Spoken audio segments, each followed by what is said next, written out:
I'm thinking about those days, these days. I'm thinking about a 98 Chevrolet.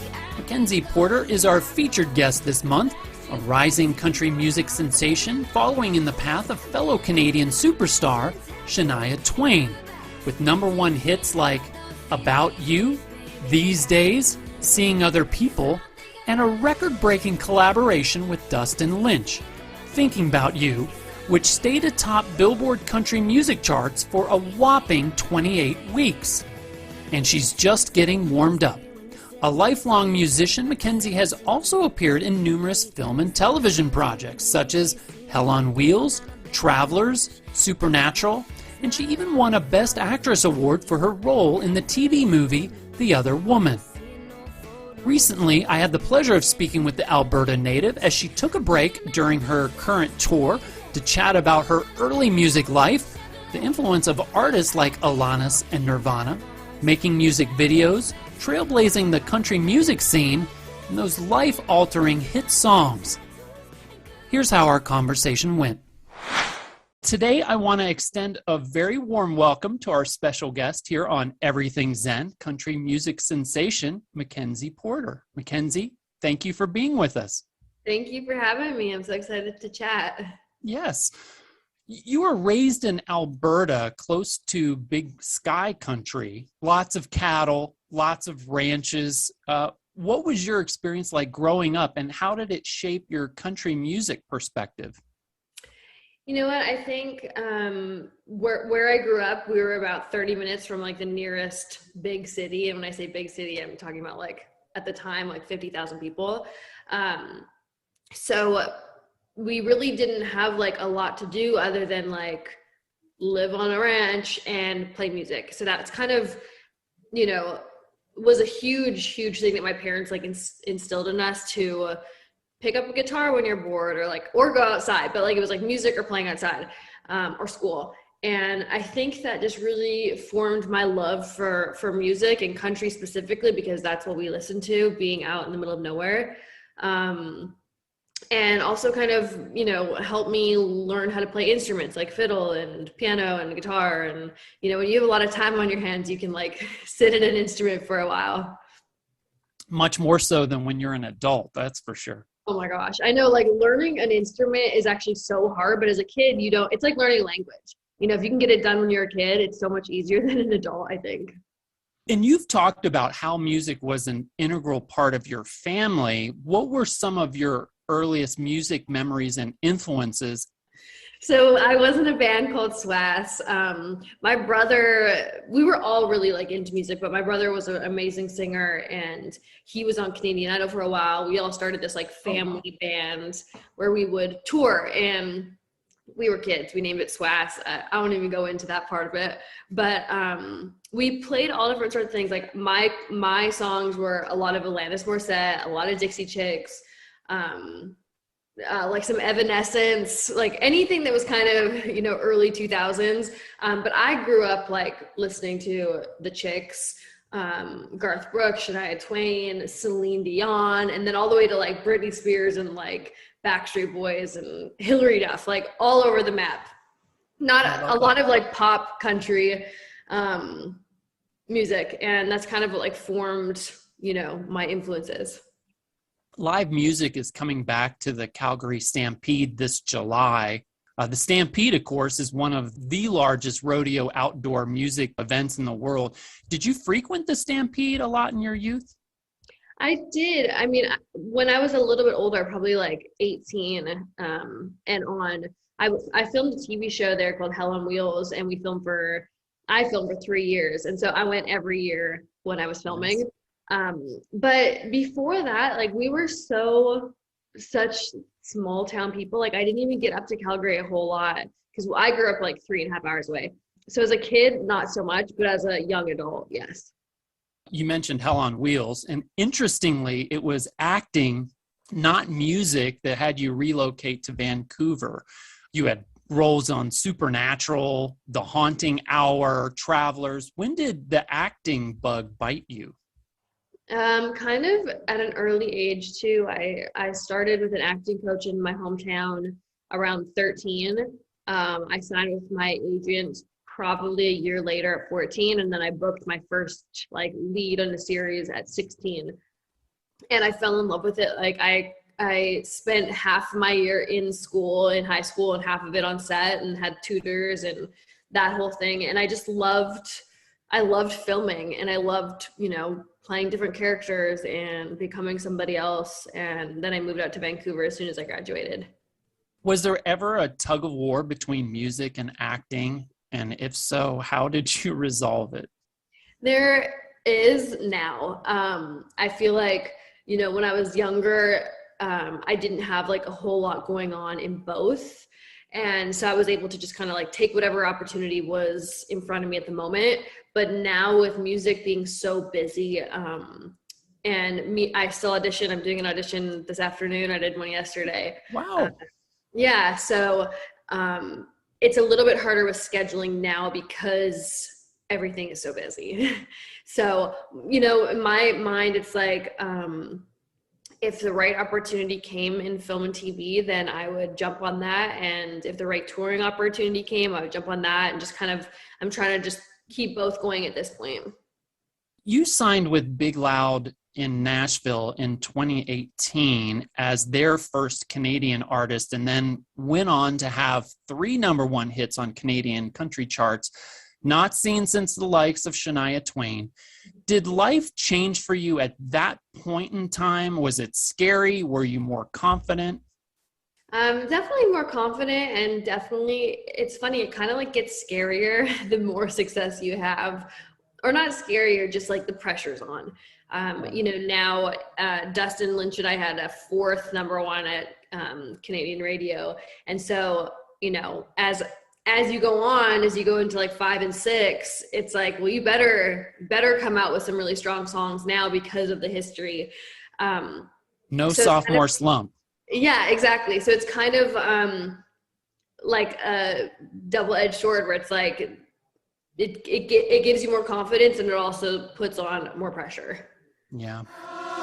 We sing about falling in love. It couldn't get much better. I wish I could make time stop in that chorus forever. But things change and you're gone, and I can't turn it off when it comes on. No.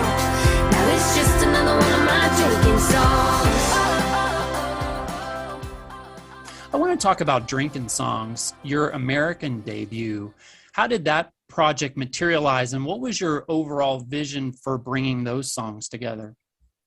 So we had been putting out singles for basically, I want to say 2 years. And I wanted them all to like live in one space, one record.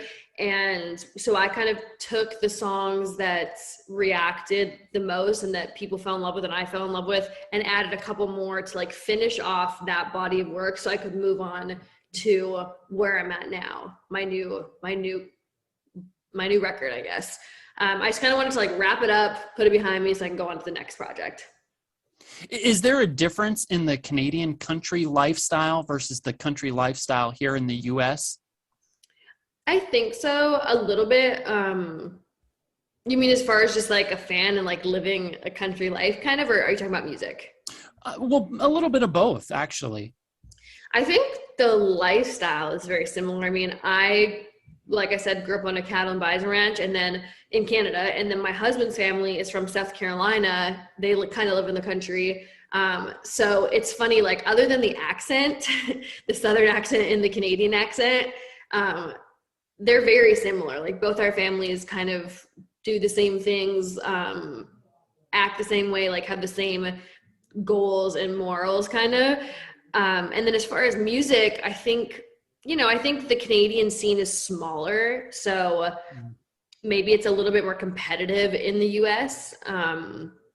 But, you know, people love to listen to country music, and it doesn't really matter if you're like this side of the border or that side of the border.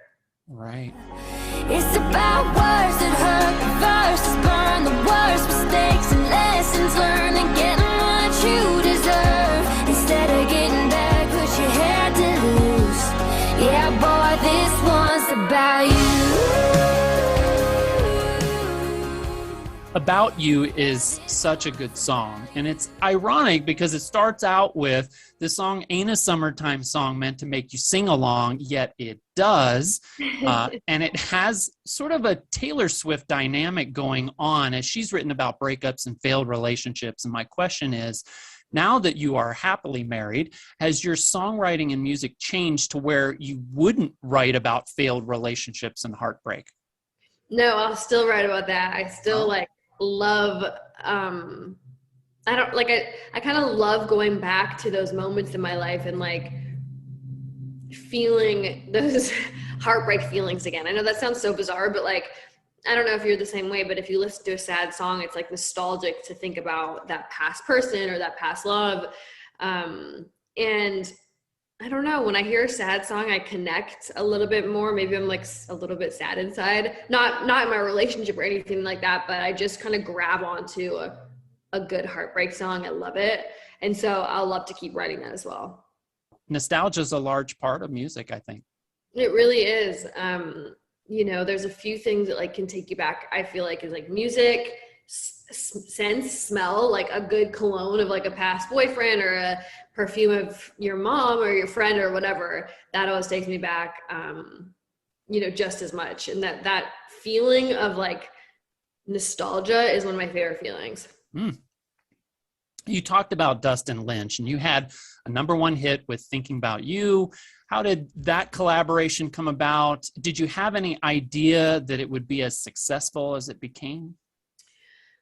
I definitely knew it was going to be a very successful song, but I had no idea the extent that it was going to, you know, change my life or the extent of like how big it would be. We just got yesterday that we broke the record for like the longest Billboard top 10 in history. So it's kind of crazy. Like I never thought that would happen. I hoped that we would climb the charts and it would be like a big, you know, US record, but I didn't know it'd go #1. I didn't know it'd sit at #1 for that long. And I didn't know we'd break these kind of records. Speaking of #1 country music hits, I read that the word "you" is the most used word in the titles of country music hit songs. So Really? without saying "you," what is your favorite and least favorite country music phrase or cliche? Tears, beers, pickup trucks. Without saying "you." Right. Well, okay, one of my favorite songs, my favorite country songs of all time is Strawberry Wine. And so I just feel like that song is like we're talking about nostalgia, like a nostalgic feeling that I love. But let me think, my favorite lines in a country song. So I love the song Tequila, When I Taste Tequila. Another nostalgic kind of song. And these are horrible answers. I can't think off the top of my head, but those are a couple of my favorite lines in songs. No, that's great. That's great.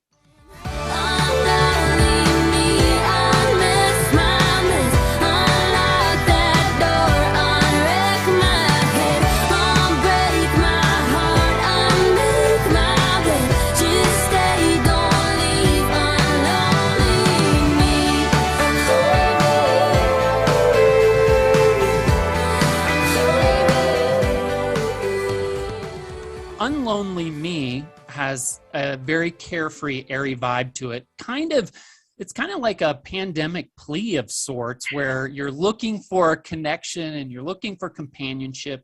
What was your pandemic experience like? I know we're still kind of in it. Were you super productive, and where did that song come from? So I wrote that on Zoom over the pandemic. So it's funny you say that. With Craig Weissman and Nick Bailey, and we were kind of talking about that. We made it sound like a relationship song, but it really was just like stuck in your house, lonely, bored, you know, lost at like this new thing that we were all experiencing. But my pandemic was actually extremely productive, and like I kind of wish it was a little bit more lazy. But my team like moved so fast in the sense of like, hey, this is what we're going to be doing for the next while. So how do we do it like the best? And like, let's change gears to make this the most productive time so we don't lose time. So I did like a radio tour on Zoom which is kind of wild, but like every day I'd get up and like meet a bunch of different people from radio across the US and play for them over the computer. I wrote every day on Zoom. When I wasn't like doing that kind of stuff, I was renovating my house. I'm not really like a sit still kind of person. I love busy stuff and I love feeling like I'm accomplishing something. Yeah. By the way, I loved seeing the Nirvana, Metallica, Rolling Stones shirts that you have in different videos. I'm assuming you're a fan of their music, a fan of hard rock. I grew up on that too. I love a good band tee, like just the aesthetic of it too. I have so many, like I have a Willie Nelson tee, I have a Shania tee. I just love like live music. And if I've been to a concert, I probably have a t-shirt from the show, or I just like will see a t-shirt and grab it if I know the band. That's good. That's good. I'm the same way. Whose hands at the window when the window's down? Who's turning up the radio way too loud? Whose beer bottle buzzing on that bench seat? Got your parking lot parking like you're 17. Whose new perfume is fading mine out? Who's that pickup picking up? Who's that pickup picking up now? Yeah, who's that pickup picking up now? I'm also kind of a nerd in that I still make mix CDs, and Pickup is on my latest that I've shared with my friends and family. Stylistically, the video is really interesting too, as it's shot almost entirely in the rearview mirror. Seeing Other People is another incredible video you did where it's focused on you, front and center, tears and all. Do you enjoy making music videos, and how much input do you have stylistically in the final product? So I think both the ones you're talking about are lyric videos, and so they're a bit simpler, but I have full control over all of the videos. So those two specifically, the Seeing Other People video, like me just staring into the camera, that lyric video was just, I had a photo shoot that day, and at the end of the photo shoot, they're like, should we just try like one take into the camera? We need a lyric video. Maybe it'll work, maybe it won't. Did one take, and that's what it was. Yeah, it did. So, and then the Pickup one was just like a content piece for the lyric video, but then the actual video for that is all green screen where I'm like a Barbie in a box who doesn't get the guy. And that concept was a girlfriend of mine and my idea that we took to the director. I want to come back to Shania Twain for a second, the queen of country pop. These days had crossover appeal. You recently did a song with Virginia to Vegas, and you mentioned this before, being a fan, but I saw a terrific cover of Alanis Morissette's Hand in My Pocket. Where do you see yourself growing musically in the years ahead? Where is MacKenzie in 5 years? I mean, I would love to be headlining a tour, headlining like either theaters or like, I mean, if everything goes well, like arenas headlining, or out on the road with some of my friends. But I mean, I'm not opposed to like crossover songs, but the root of everything I'm going to do is country. And if it works to cross over, I'm into that. I have a feature coming out with, I guess you'd say like an EDM artist, that I wrote. It's a country song, but they're like making it a little bit more EDM, I guess. So I'm just open to like writing good music that comes from a story based lyric, which is country, and then seeing where it goes. It looks like you're on the road through the end of September, beginning of October. What can you tell us about the current tour dates, and what are you excited most about when it comes to performing live music? Yeah, so I start festival. I'm wrapping up the Walker Hayes tour. I have 2 more shows. We're playing Knoxville and the Ryman. So the Ryman will be really cool. I've never played that before. So my parents are coming in. It'll be really cool. And then I go straight into festival season. So I'm kind of across Canada. I'm across the US. And then September, we go over to Australia. So we're going to go on tour across Australia with Brad Paisley, which I'm like super pumped about, and Morgan Evans and myself, and make that 14-hour flight worth it, because I'll play a bunch of shows and be able to tour like pretty heavily over there. And hopefully get to see some of the beautiful country they have. Yes, over that's there. the thing is like we have a show and then we have like a day off or 2 days off and then a show. So my husband's going to come. My other band member who we're like really tight with, his wife is coming, and we'll make it into like a vacation tour. That's great. MacKenzie, thank you so much for joining us. Congratulations on all your successes, and we're looking forward to more great music, more mixed CDs, hopefully, and seeing you on the road this year. Awesome. Thank you so much. If you'd like to learn more about MacKenzie Porter, her official webpage is mackenzieporter.com.